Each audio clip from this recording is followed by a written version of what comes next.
everybody, I hope you're doing pretty well today. Yinlin just came out recently and I hope that you won your 50-50, but if you haven't, then that's okay because you still have a lot of time to get her. However, while you're waiting, or if you already got Yinlin, we are going to be talking about her best echoes, her best weapons, and her best teams. So let's get started. So for her basic attack, she simply uses her puppet to do 4 different types of attack, in which her heavy attack, she still uses her puppet and consumes stamina to deal some more damage.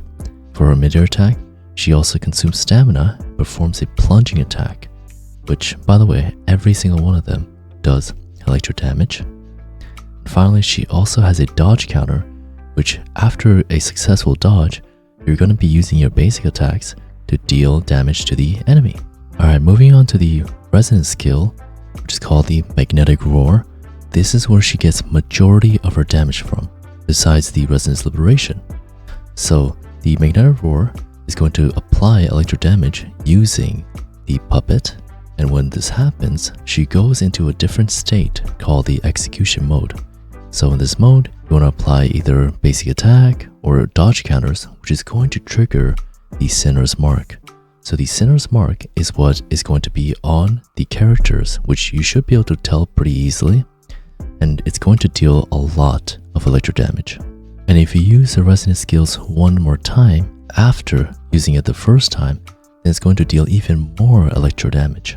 Alright, so moving on to her resonance liberation. Oh my god. It's called the Thundering Wrath. Yinlin does a lot of electro damage with her zap string and can be used from a pretty far distance actually. Alright, let's take a quick break. So Paxify, the sponsor of this video, has given countless players massive discounts as high as 35% on in-game items. Paxify is a Discord community with over 10k members that saved players over $4.1 million over the last 3 years. And guess what? They're launching an app that makes getting discounts effortless. It's going to be launched towards the end of June. It's the first specialized app, and the Paxify team has prepared special bonuses for our community. Now here's why I'm excited. So you can get early bird bonuses where you can enjoy an additional 15% savings on top of regular discounts for a limited time.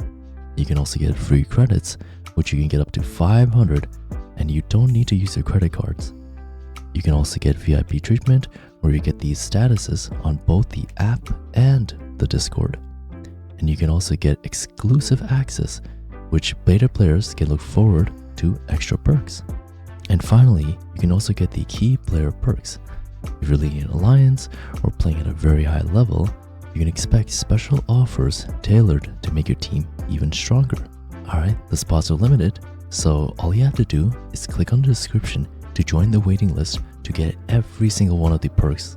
Alright, now let's get back to the video. Alright, moving on to our passive skills, let's start off with the Forte Circuit.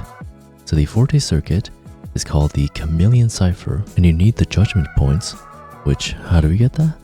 Well, to get the judgment points, you simply do normal attacks, resonance skills, or even resonance liberation to build that up all the way to 100. Once you're at 100 points, you can then use the Forte Circuit to deal an AoE damage, which is going to apply to all the enemies surrounding her, and if the enemies already have a Sinner's Mark, then it's going to be replaced with a punishment mark, which is going to last for 18 seconds. And the punishment mark does even more damage, and it's going to be triggered every 1 second. Now let's move on to her inherent skills. So the first one is called the Pain Immersion, and when she simply uses her resonance skill, her crit rate actually increases by 15 seconds. This lasts for 5 seconds. And the other inherent skill is called Deadly Focus, and this basically occurs when she uses the resonance skill for the second time. It's going to increase the damage by 10%, and it's also going to increase her attack by further 10% for 4 seconds. Now finally, let's move on to her intro and outro skill.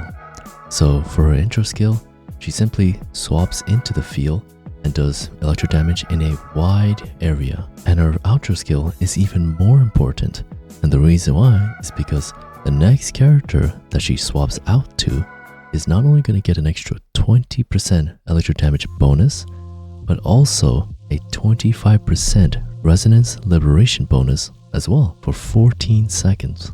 Alright, let's move on to the echoes. So for the cost 4 echo, I would recommend the Tempest Memphis. And the reason why I say that is because this animation is actually the fastest out of the 3 that I would suggest.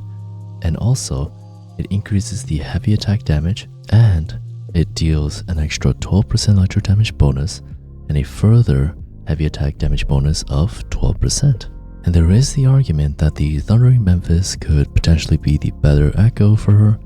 However, the reason why I say that the Tempest Memphis is better is because of the fact that it's a lot faster. See, for the Thundering Memphis, you need to do 5 to 6 hits in order for the echo to actually activate their ability.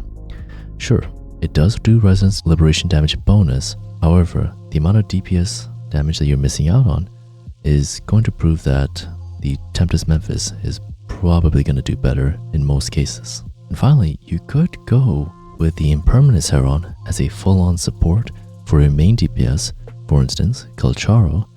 However, I would still recommend the Tempest Memphis if you want to just generally do a lot of damage on Yinlin, if you just want to help Kalcharo out either way. Now moving on to the Echo stats priority, if you're going for her weapon, then I would recommend for the crit damage as the main stat in the cost 4. But if you want some more crit rate, you can also go for that. So for the cost 3s, I would recommend a energy regen main stat. It's going to help her build up her Forte Circuit as quickly as possible. Finally, for her cost 1, you want to go for the attack percentage because she does scale off of attack. For the substats, if you could try to go for this would be really nice, which is to go for the crit rates or the crit damage first, and then try to go for the attack. And if you get all of those, you can also try to go for her resonance skill damage. Now moving on to her weapon, her best in slot is of course going to be the String Master itself, which gives you a base attack of 500 and a 36% crit rate as the main stat. Now that's not the only reason why it's so good. Not only does it have a very high crit rate, but it also does extra resonance damage by 12%.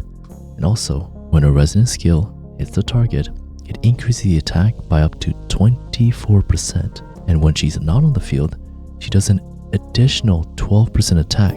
If you don't have that, then that's okay. She also has another couple of weapons that are pretty good. So for the other 5-star option, I would recommend the Cosmic Ripples, which also has the same base attack of 500, but the only difference is that it has a 54% attack as the main substat, which is actually pretty good because she does scale off attack. However, this also means that you're going to have to focus more on her crit rate as opposed to the crit damage. And finally, if you don't have those weapons and you want to go for a general free-to-play build, then the Augment or the Jin Sao Keeper are perfectly normal options as well. I would prefer the Augment slightly over the Jin Sao Keeper because it does have the crit rate main stat, but the Jin Sao is not a bad option either because it does have a attack percentage main stat.